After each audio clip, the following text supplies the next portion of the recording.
Do you mind if I tell you a story? Thank you. Once upon a time, there was a very small boy who lost his way in the deep forest. And the more he tried to find his way back out again, the deeper he went into the forest and the more lost he became. Although he didn't realize that he was going around and around in circles, and he was very frightened. The tears were coursing down his face as he grew very tired, and he began to sob more and more deeply and slowly. All at once he saw a little clearing, and in the middle of it, a small hut. His spirits lifted as he ran to the hut and knocked on the door. A deep voice answered, "Come in. It's open. It's always open." So the little boy pushed the door open and peered into the dim room.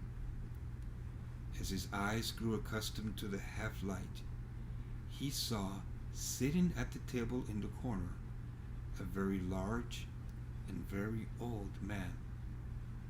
The old man thumped on the table and said, "Well, come in, come in. What are you waiting for? Come in. All are welcome here."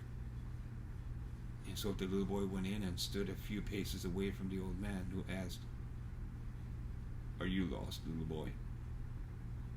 The little boy nodded his head miserably. Then the old man said, Well, you're safe here. Sit down, I have a magic potion." The little boy looked up with wonder, and the old man said, "Well, here, I'll pour you some." He poured the liquid into a small glass, and the little boy drank it. And in a few moments he felt exhilarated. He felt as though he were in a large and beautiful room, and as though he were 8 feet tall. His spirits lifted, and he felt cheerful, powerful, and very, very safe. But in a few moments he seemed to doze and then to sleep. And when he awakened, he felt sick. He had a terrible headache, and he felt queasy in his stomach. The old man looked at him with twinkling eyes and chuckled. And then he said, "You need another magic potion. Drink it down." And the little boy, feeling so sick, reached for it and drank it down. And it was indeed magic, because in a little while he felt wonderful again. He was again 8 feet tall in a lovely room, feeling cheerful and silly and happy and full of good spirits. And again the same thing happened. Again he slept, and again he awakened feeling sick. And again the old man offered the magic potion, and as the days passed and turned into weeks and the weeks into months, the little boy drank the magic potion in greater amounts and more often. After a very long time had passed, one morning when the little boy awakened, he looked about blearily and saw that the room was empty. He thought, "Oh, I must leave here. I don't like feeling 8 feet tall and then feeling so sick. I must get away from here." And so he crept out of the cabin and he hid in the woods. Presently he heard the old man come back into the hut and stump around. He heard him come out and call. He heard him beat the bushes looking for him, but the small boy trembled and hid himself. At last the old man swore an oath and gave up, and he went back into the hut. After a little while, when the boy heard him snoring, he got up and ran away. But still he was lost in the forest and didn't know how he would get out again. He was feeling very sad and very frightened and very tired and full of despair when he became aware that he smelled smoke. He looked about, and in the distance he saw a campfire. And around the campfire he saw a circle of people. Timidly he approached, and as he came closer and closer, still feeling afraid,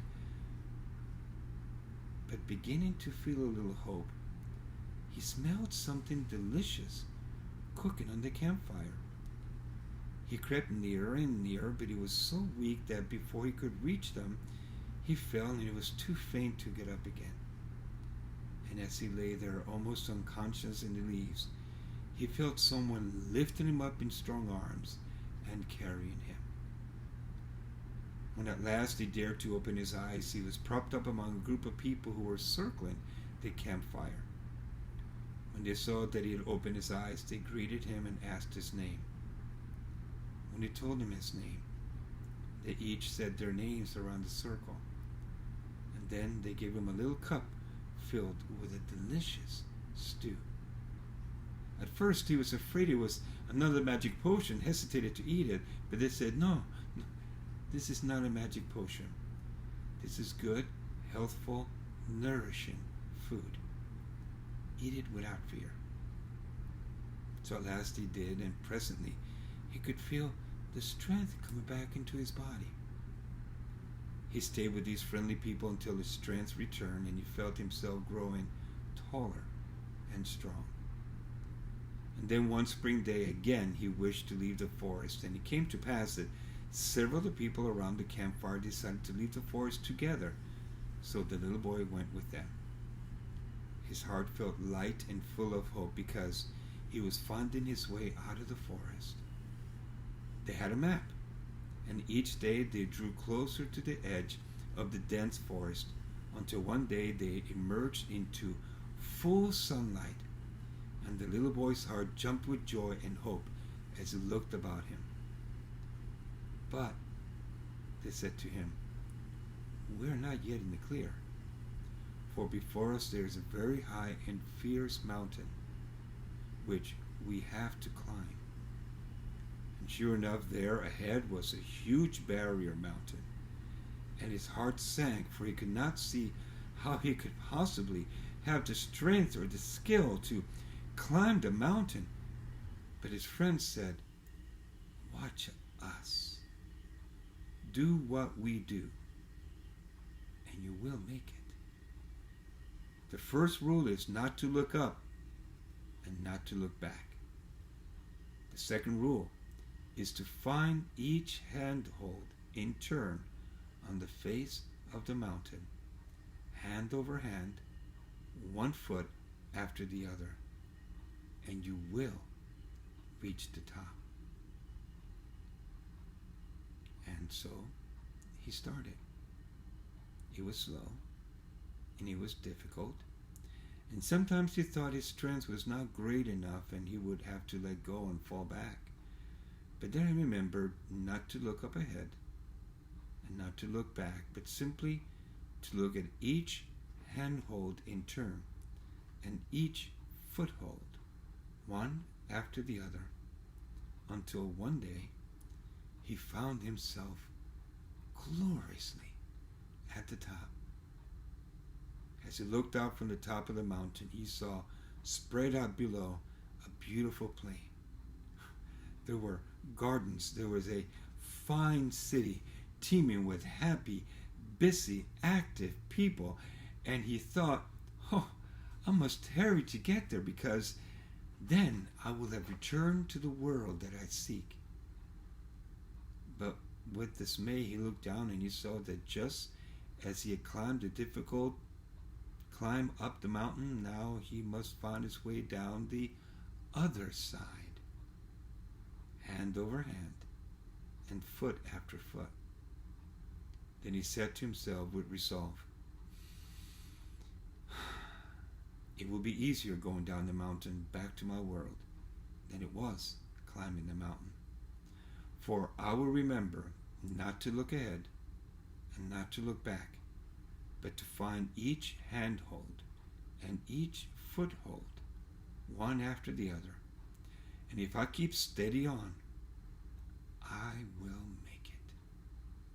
And so he started down, remembering not to look back and not to look ahead, but steadily one foot after the other, one hand after the other, carefully, firmly planting each foot, firmly, carefully finding each handhold. And he began to sing a little song as he climbed down the other side of the mountain to rejoin the world. And the song had a rhythm to it that went with his handhold and his foothold, and he had a grace and a rhythm that increased in happiness and strength the nearer he approached the beautiful plain above, which rose the fine city and the welcoming world. And when he reached the bottom, he turned to look at the city spread out there in the sparkling light. He saw the people and the gardens, and then he ran forward with a shout of joy and happiness that at last he had found his way back from the forest.